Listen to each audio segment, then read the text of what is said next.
to Introduction to Economics. So my name is Geofrey Omoi.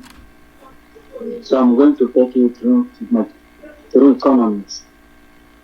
So economics, the modern word economics, has its origin in the Greek word known as oikonomos, meaning a steward. The two parts of this word oikos are house and namos.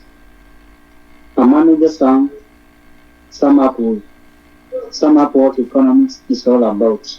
How do we manage our house?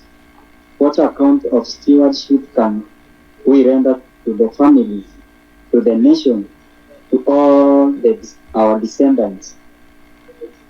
This is economics aspect to almost any topic we care. To mention education, employment, housing, transport, and defense etc. Economics is therefore a comprehensive theory of how the society works. But as such, it is difficult to define. The greater classical economist Alfred Marshall, he defined economics as the study of man in the ordinary business of life. The great American economist Paul Samuelson thus defined it as the study of how people and the society choose to employ the scarce resources that could have alternative use in order to produce various commodities and to distribute them to the consumption, now or in the future amongst various persons and groups in the society.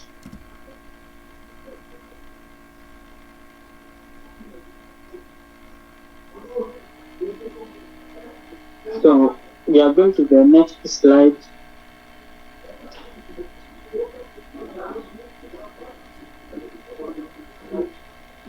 About the differences.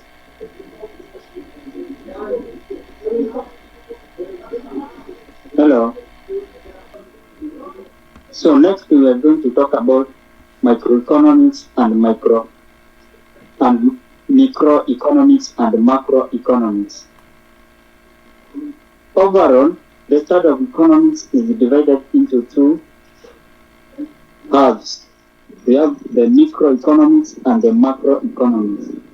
Macro, let's start with macro. Macro comes from the Greek word meaning small, something small, and microeconomics is the study of individual economies, units or particular parts of the economy.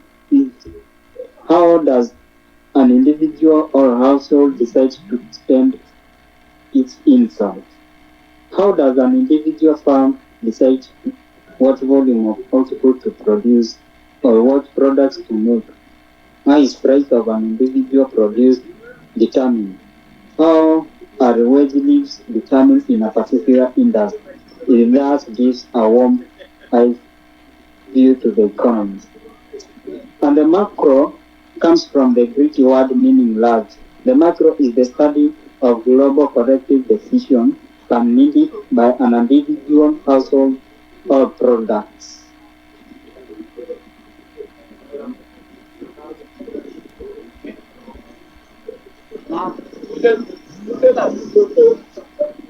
So next thing, we are going to watch a video on the slides on microeconomics and macroeconomics. Let's watch. In this video, we're going to talk about the differences between microeconomics and macroeconomics. So let's begin our discussion with economics. Economics is the study of how people make decisions when faced with scarcity and how limited resources are allocated to satisfy the wants and needs of the people, which can sometimes be unlimited. Now, there's two branches of economics that you need to be concerned with. That is microeconomics and macroeconomics. These two branches are interdependent of each other. Microeconomics, this focuses on the actions of, here's the key, individual agents within the economy. So think about consumers, households, I meant to put workers, and businesses. So microeconomics focuses on how these agents behave within an economy. The prefix micro means small. Macro, on the other hand, means big or large. So macroeconomics tend to focus not on the individual agents, but on the economy as a whole. It focuses on broad issues such as unemployment level, GDP or gross domestic product, inflation, interest rates, government. So that is our end of watching our video. Let's go to demand and supply. So we have the law of supply and demand. So when the price increases, you can see the supply. Also, that's what increase. If the price of the commodity decreases, supply in under and supply goes on downward. When the price of the commodity increases, the demand decreases. But when the price of the demand decreases, also the demand increases. That is the law of supply and demand. We have got the types of demand. We have 5 types of demand. Direct demand. The second one is indirect demand. That one is complementary. You can call it joint demand. We have the composite demand. Then we have the competitive demand. In slide 4, we have an audio. The audio showing the 4 factors of production. Let's listen carefully. He knows a lot about all kinds of stuff. He knows a lot about all kinds of stuff. Professor Dave explains.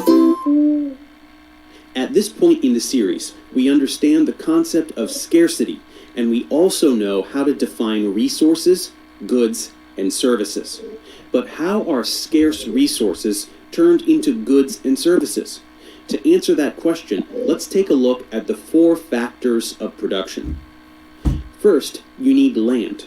Now, sometimes this is literally the land, but when economists talk about land, they are talking about all of the natural resources found on the planet to help make goods or provide services. This could be fertile land for farming, but it could also be oil that comes from deep underground, or water from a river, or timber from forests. Second, you need labor. Labor is the actual physical effort we put into making goods or providing services. Whether this is a nurse taking care of a patient, an artist creating a painting, a mechanic changing the brakes on a car, or a YouTuber making educational tutorials, work has to go into producing a good or service. Third, you need capital. In this context, capital refers to any human-created resource that is used to produce other goods and services. There are 2 types of capital: physical capital and human capital. Physical capital is the physical, human-made stuff that produces other stuff, or aids in the production of other stuff. For example, a tractor is physical capital because it helps the farmer plow fields to produce crops. Human capital is the knowledge and skills a person gains through both education and experience. The farmer knows how to plow those fields because they have spent years. So that is end of watching our listening our video. Thank you for watching.